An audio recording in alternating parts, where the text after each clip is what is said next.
Aujourd'hui au programme, on va faire une vidéo pendant laquelle vous allez pouvoir vous adonner à une autre activité.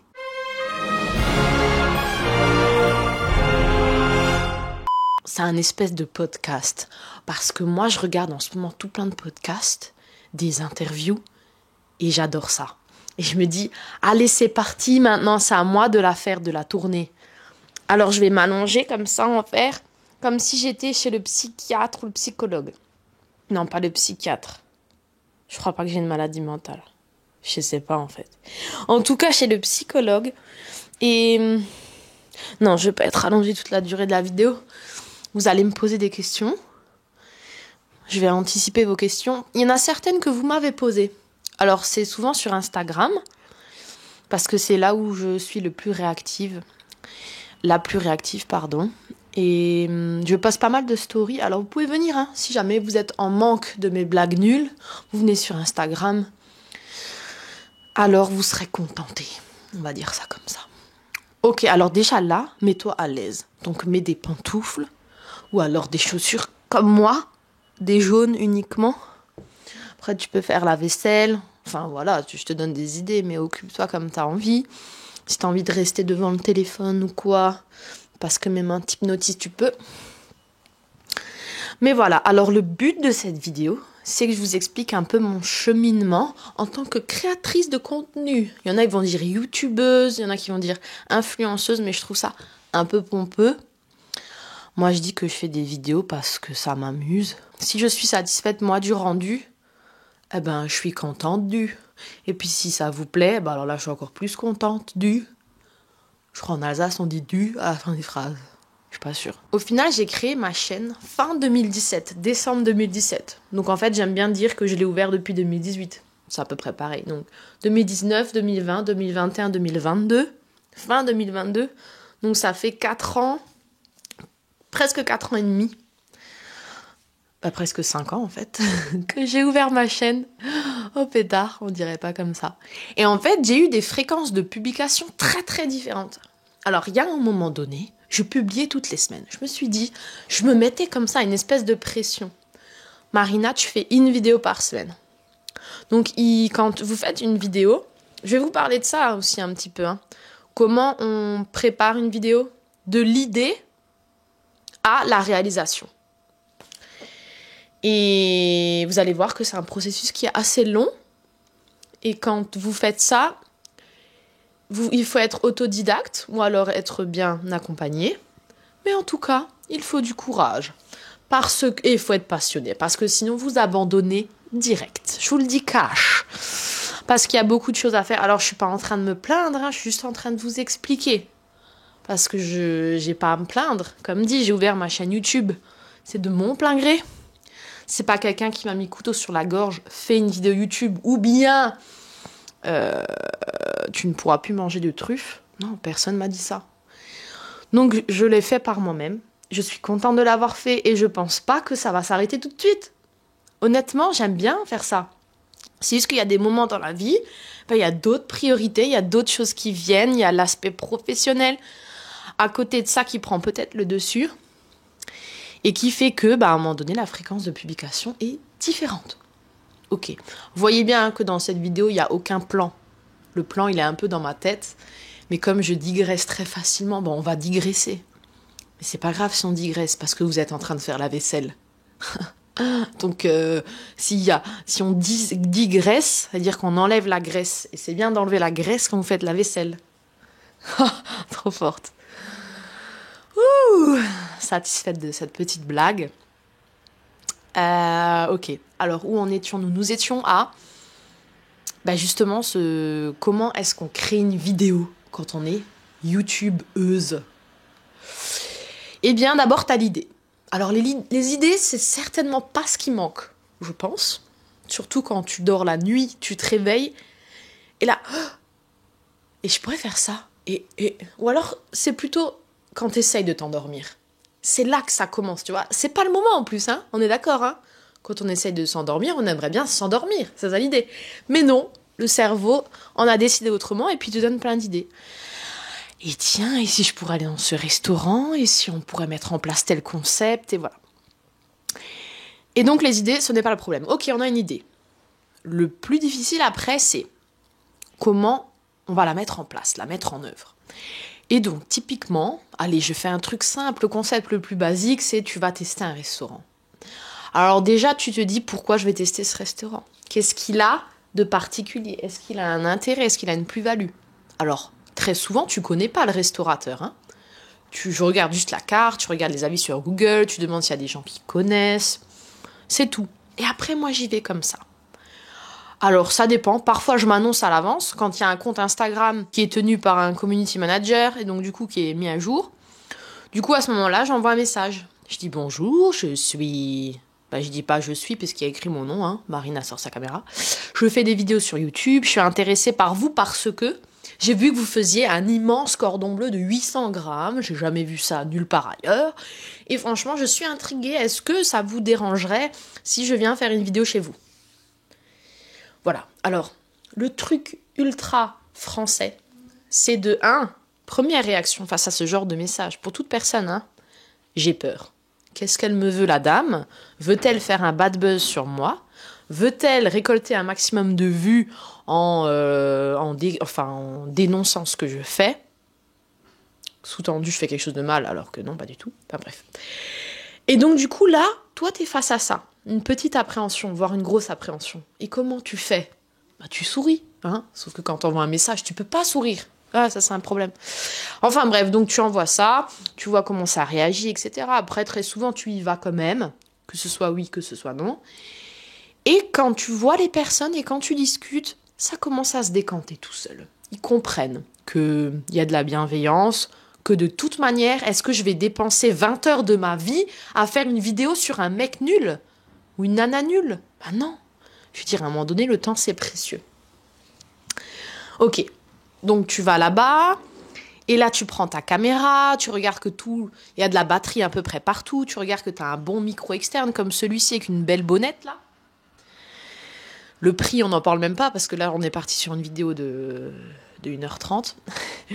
Et ouais, que tout soit chargé, que tout soit ok. Après tu regardes l'angle de vue. Dans ta tête, il faut déjà que le déroulement de la vidéo soit fait.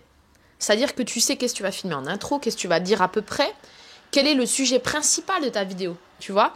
Si tu vas au restaurant, moi je tease le truc, je dis « Salut, maintenant on va aller voir le restaurant à la Couronne. » Tu cliques, tu vas voir ailleurs, tu suis plus la vidéo, on s'en fout du restaurant à la Couronne, non. Par contre, si je te tease le truc, je dis « On va à la découverte du plus gros cordon bleu de France. » Mais là tu cliques, là tu restes, tu veux savoir. Voilà. Donc, il faut comme ça trouver un petit main event, un événement principal, si vous voulez.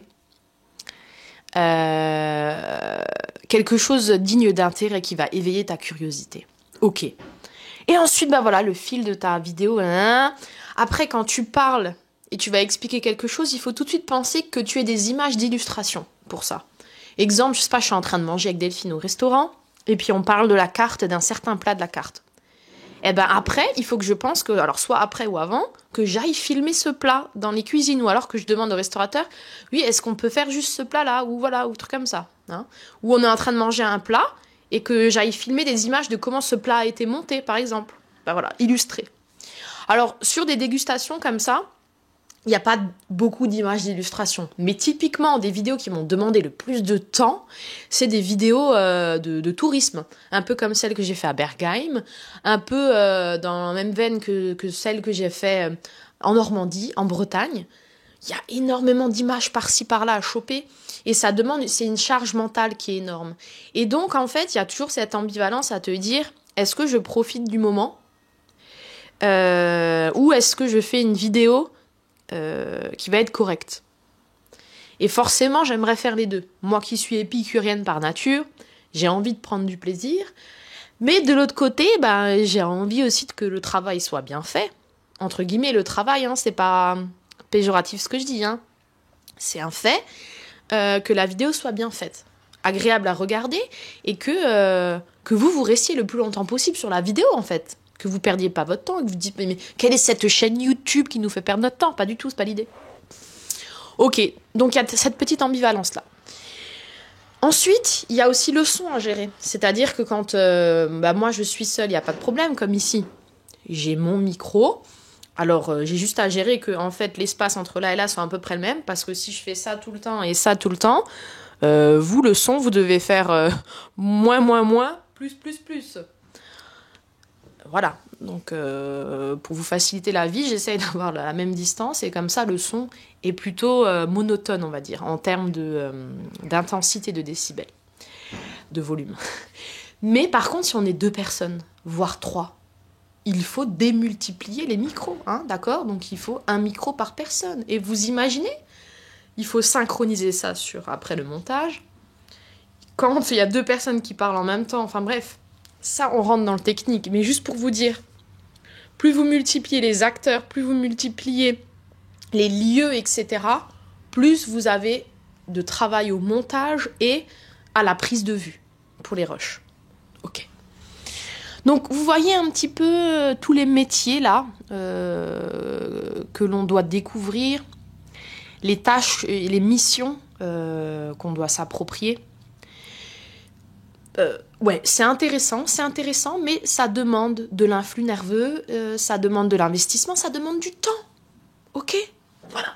Tout ça pour dire qu'à un moment donné, typiquement, pendant l'été, j'ai fait un peu plus de communication. Ok? Donc j'ai commencé à faire de la communication pour une salle de sport, pour un restaurant. On va pas dans les détails. Mais juste pour vous dire que ça commence à prendre du temps aussi, ça, d'un côté, puisque c'est mes débuts dans l'activité. Et donc, du coup, il faut que je travaille encore beaucoup plus qu'un community manager senior qui, lui, aura déjà plein d'expérience et saura ce qui marche ou ne fonctionne pas. Et alors que moi, je fais plutôt de l'essai-erreur pour l'instant. Mais comme je suis passionnée et que je pense que j'ai une petite facilité pour ça, au final, il y a des... On va dire qu'il y a des choses qui fonctionnent et je suis contente et du coup je poursuis et je suis force de proposition et j'ai envie que ça continue. Donc je fais encore plus d'efforts là-dessus. Il y avait ça, après c'est l'été, c'est les vacances, donc parfois tu pars et typiquement quand je suis allée en Bretagne et Normandie, je me suis dit ok là tu coupes tout quoi, tu coupes les réseaux, tu fais pas de vidéos YouTube, tu prends des vraies vacances. Mais en fait j'ai pas réussi, je vous le dis comme c'est. Je suis arrivée là-bas, j'ai vu les paysages, j'ai vu le potentiel de vidéo et je me suis dit, mais attends, t'as pas fait 900 km pour ne pas faire de vidéo en fait. Là, il faut que t'optimises ton passage dans la région. C'est pas possible autrement. Et donc, j'ai quand même fait des vidéos. Mais je suis toujours partagée entre, oui, profite du moment, c'est cool. Dans la vie, il faut profiter du moment présent. Et de l'autre, ah ouais, mais si tu peux faire une belle production de vidéo là, ce serait vraiment pas mal aussi. Et, et donc c'est toujours pareil quoi. Et donc en fait mes émotions ils fluctuent tout au long de la journée.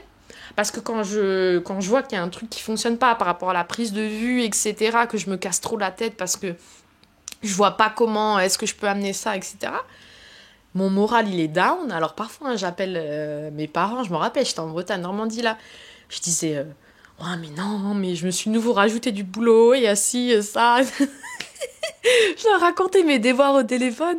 Et de l'autre, je disais, mais putain, mais je suis con, quoi. Tu vois? Puis ma mère qui me disait, mais vas-y, prends du temps pour toi et tout, laisse tomber, au pire, c'est pas grave. Et puis mon père qui me disait, ouais, non, mais je te comprends, parce que c'est vrai que optimiser le truc et tout, je penserais aussi comme ça, comme toi et tout, donc je sais pas, fais comme tu veux. Mais oui, en fait, c'était mes 2 parties de moi, c'était ça. Ben, bref, j'ai quand même fait quelque chose. Je regrette pas, hein, c'est bien, mais voilà.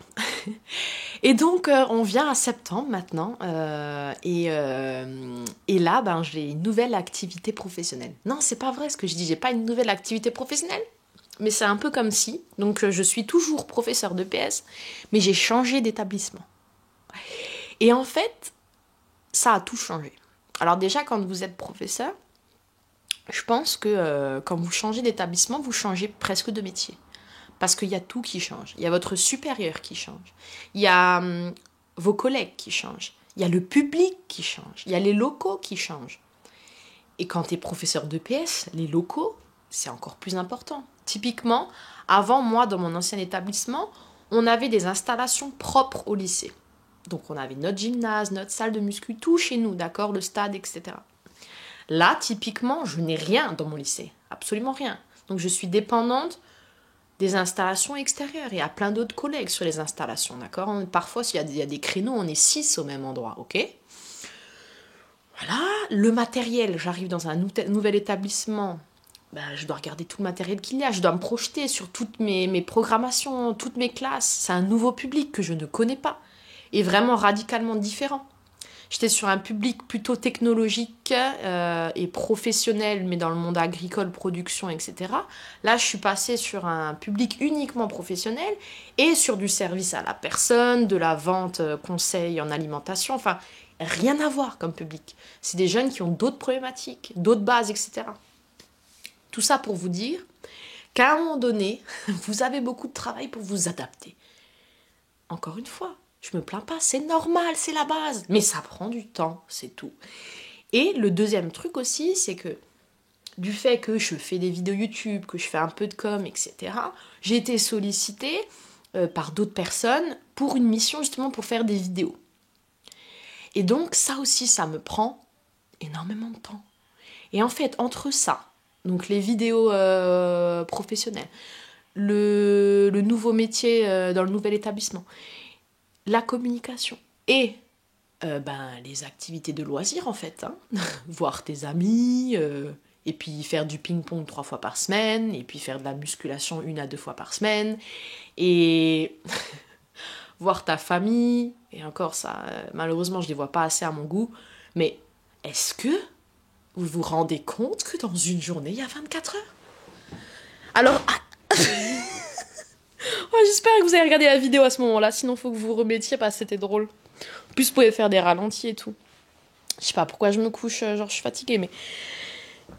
En fait, je trouve qu'en ce moment, il y a de plus en plus de personnes qui trouvent que le temps passe vite.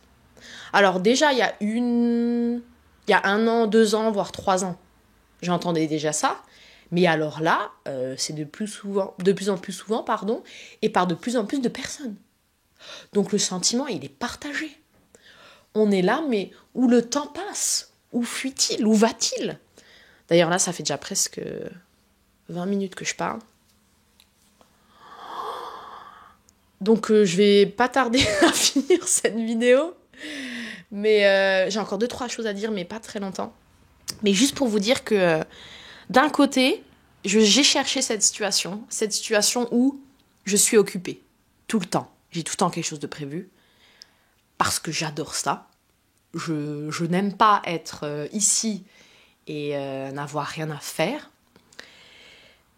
Alors certes, hein, il y a des jours où tu as fait 7 heures de cours, qu'une chose envie, c'est de rentrer chez toi, de mettre tes fesses sur ce canapé, d'allumer une bougie et de prendre une tisane, sans bruit, sans lumière.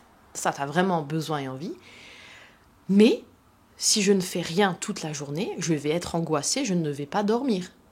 Je vais être stressée, ça va pas être possible, ok? Donc, je pense qu'il faut trouver son équilibre entre beaucoup d'activités, mais en même temps rester clair et lucide sur les objectifs et sur la suite et où tu vas. Parce qu'à un moment donné, qu'on se le dise, hein, on peut très bien brasser du vent. Donc, voilà, à un moment donné, il faut se poser, il faut parler à sa caméra Sony ZV1, il faut parler à vous. Ça fait du bien de parler, en fait. Et je m'en rends compte. Mais je pense que je vais pas vous dire tout là maintenant. J'aurais tellement de choses à dire, mais à un moment donné, il faut que je fasse des choix. Et c'était quoi d'abord le thème de cette vidéo? C'est vous dire pourquoi est-ce que je publie moins? Eh ben, je publie moins parce que ça demande beaucoup d'organisation. Là, typiquement, cette vidéo, elle demande aucune organisation. Parce que j'ai posé mes fesses sur le canapé, j'ai commencé à parler, et vous avez vu, il n'y a aucun fil conducteur. Vous avez bien vu comme j'ai digressé avec la vaisselle et tout. Donc ça, des vidéos comme ça me va, très bien. Mais à un moment donné, je me demande, est-ce que c'est du contenu qui vous apporte quelque chose? Ça, c'est la réelle question. Parce que, vous voyez, quand je vais dans des restaurants vegan, quand le type, il a des connaissances, il vous partage des trucs, je me dis, ok, il y a une plus-value. On a découvert quelque chose, on a découvert un endroit, on a découvert une manière de vivre, on a peut-être fait évoluer nos systèmes de pensée. Je trouve que c'est positif. On était en Bretagne, en Normandie, ça nous donne peut-être des idées pour aller là-bas aussi, pour découvrir la région. Mais là, quand je vous parle de ma vie, c'est ma vie. Alors peut-être vous allez pouvoir vous identifier, Et ça, je trouve que ça a bien aussi, parce que, bah, typiquement, je vous l'ai dit, hein, moi, j'écoute plus que ça sur YouTube. Hein, je sais pas vous, hein, mais moi, j'écoute que des discussions comme ça, en fond, où le son, il est bien, mais il est vraiment en très bonne qualité de son, c'est super important. Mais par contre, où c'est assez monotone. Et puis, ouais, ça parle de soi, ça parle des expériences de vie. Alors, je sais pas si c'est parce que je suis dans une période à mon âge où j'ai besoin d'entendre ça et envie d'entendre ça, ou est-ce que c'est partagé par tout le monde. Donc, j'attends, en fait, de cette vidéo que vous me disiez. Vous me désireriez. Pas du tout. Mais c'était pour vous réveiller un peu, pardon. J'ai pas beaucoup bégayé aujourd'hui. Hein. D'habitude, je bégaye beaucoup. Donc, voilà. Dernière chose, merci pour les 5000 abonnés. C'est super cool. Je pense qu'il y a beaucoup de mes nouveaux élèves aussi là-dedans qui ont fait juste monter la barre, parce que je stagnais juste un peu en dessous des 5000 abonnés. De toute façon, c'est un chiffre. Hein. Quand vous regardez le nombre de vues sur les vidéos, ça a fortement baissé depuis quelques temps. Je pense que maintenant, il compte plus que les vues qui durent 30 secondes minimum. Enfin bref, ça c'est encore un autre sujet. Vous voyez, je parle encore de plein de choses. Voilà. On aura peut-être l'occasion de se reparler du coup. Si maintenant, dans l'espace commentaire, vous me dites « Marina, ce genre de vidéo nous plaît, parce que ci ou parce que cela, et on aimerait bien que tu nous refasses ce type de vidéo et que tu abordes tel ou tel sujet. Hein, » Vous me mettez des petites idées comme ça. Et un peu comme sur Instagram, parfois je vous demande de répondre à une question. Et ben là, pareil, donnez-moi des idées et puis je reprendrai tout comme ça. Et puis en espèce de FAQ bizarre, hein, on va le faire. Et dernière chose, ceux qui attendent la vidéo sur Herbalife et mes résultats physiques, je la ferai, mais encore une fois, celle-ci, elle demande beaucoup de travail et d'organisation, d'archives, parce que parfois, ça date d'il y a 2 ans quand même. Hein. J'avais pris certaines vidéos à l'époque, et il faut que je les reprenne, il faut que j'analyse, etc. Donc c'est pas encore pour tout de suite, parce que là, je suis encore sous l'eau avec les choses que j'ai à faire. Mais je pense que je la tournerai pendant les vacances de la Toussaint, un jour un peu plus de temps. Écoutez, sur ce, je vous fais un énorme bisou, ok? Prenez ça, passez surtout une bonne journée, une bonne nuit, une bonne soirée, je ne sais pas quand est-ce que vous regardez ça, mais je vous envoie un maximum de bienveillance. Là, tout de suite, maintenant, faites-vous confiance, faites-vous un câlin, et puis la bise à Jean-Charles. Allez.